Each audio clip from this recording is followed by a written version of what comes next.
All right, so I've sewn the squares together into strips, as I said, and it's time to sew the long strips together. So you're going to take one of your strips, and again, you're working right sides together. And as much as I hate using pins, you kind of have to for this because you want to match the seams. So you're going to pin. I typically pin every second seam.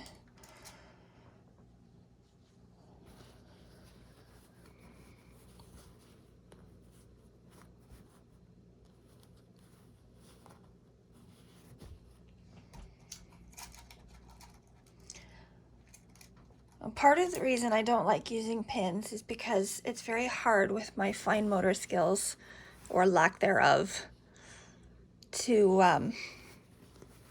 handle pins.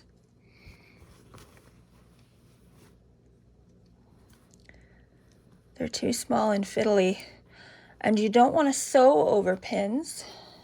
I learned that the hard way. I was taught that sewing machines are designed to sew over pins so that if they hit the pin, they just slide off and you won't have any issues. But that's not true because I broke a sewing machine. The sewing needle in the machine hit the pin and forced the pin down into the bobbin casing underneath and broke it. And when I went to inquire about getting it fixed, they laughed at me and said that it would cost more to fix it than to buy a new machine. This was not my current machine. This was a machine I had before this machine. And they said it wasn't worth it. And I learned my lesson. And now if I'm using pins, I always remove them before I get to them, as I will show you. But again, when you're trying to match up seams, it's a lot easier with this length to pin. So we are going to move over here again.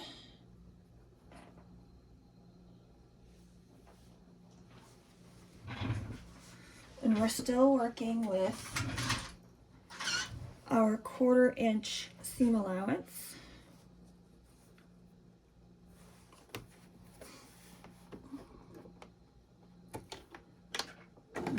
Backwards and forwards. I apologize that the camera is shaking a little bit because unfortunately sewing machines do vibrate.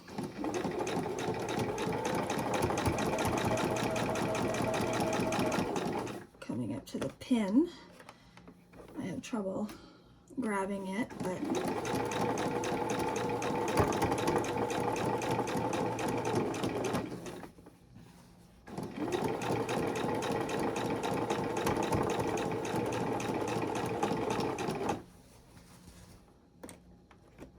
to get the next pin.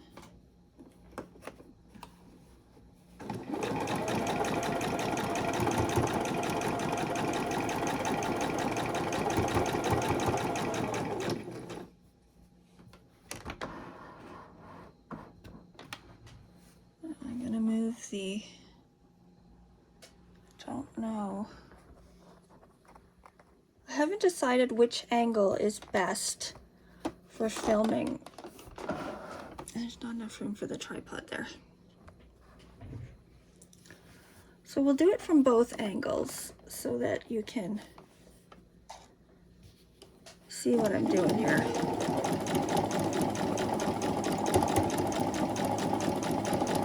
I'm going slowly so that I can make sure that the seams stay flat.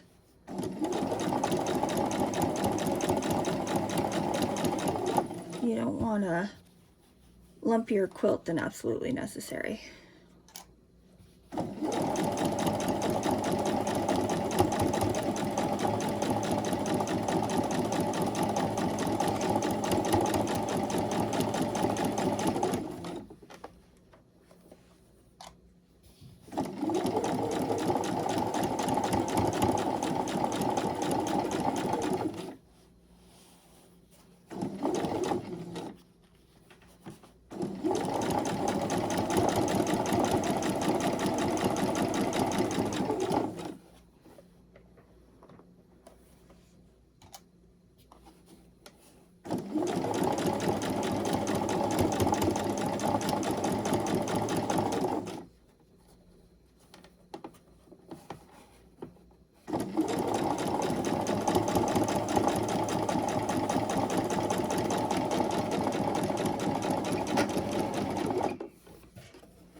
to iron.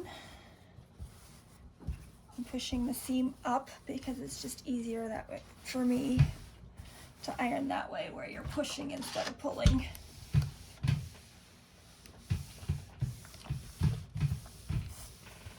Hopefully your iron is not like mine. My iron likes to spit water randomly. I'm not sure why. It didn't used to do that. It's recent development.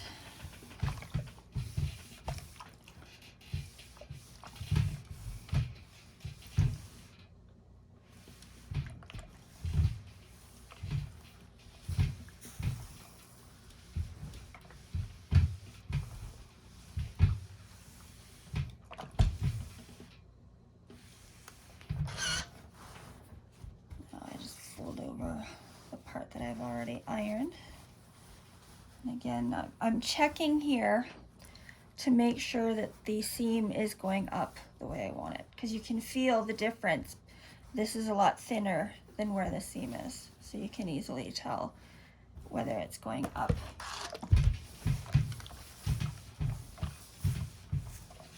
And again, it's spitting water.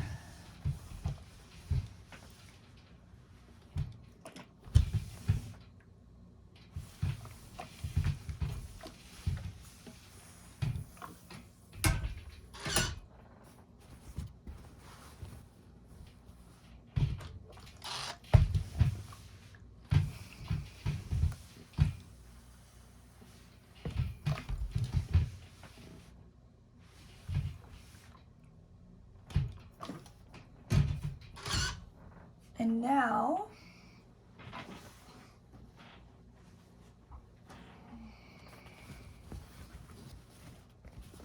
I've got this larger,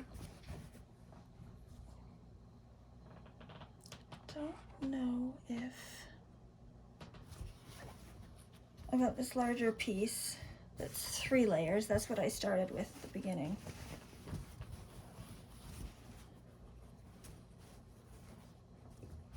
You can see it's just the continuation on of the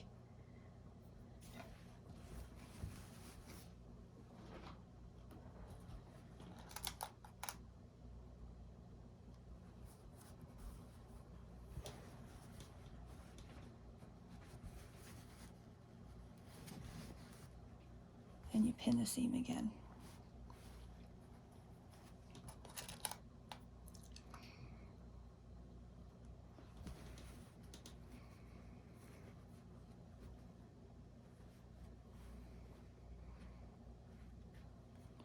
And yes, holding pins in your mouth is a very bad habit to get into.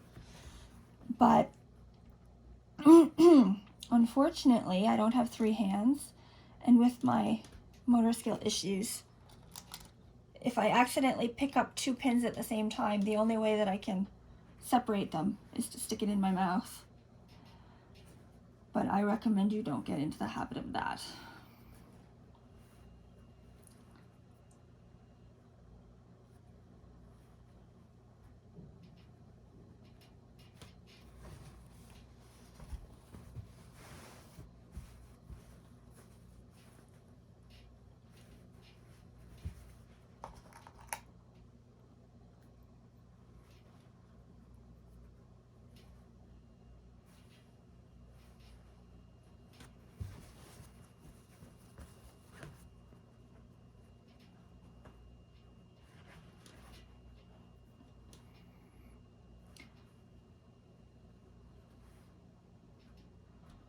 There. And so I've pinned it exactly the same way that I did last time. And I'm going to sew another seam exactly the same way. And you just keep doing that until you you get to the end of your quilt.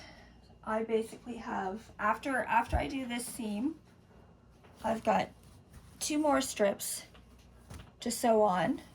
I ran out of fabric. I only had 1 fat quarter of the green and 1 fat quarter of the purple. And unfortunately, I don't know if I can get more of this fabric because I actually bought it by accident because I thought it was the same as some other fat quarter bundles that I bought. I had bought 3 of these fat quarter bundles and I thought they were all the same. And this was the odd one out. It was not the same. And so I ended up deciding to keep it and make this quilt. But unless I can get more, this is going to end up being a very small quilt because it's only, I think it's 29 inches. So it's 29 inches square. So that's a very small quilt if I can't get more fabric. But yeah, that's that. And after this, our next step is to actually assemble the different layers of the quilt and quilt them. So I will get back to you once all of this is sewn together and it's time to actually put the quilt together. So thanks for watching, and I'll talk to you later.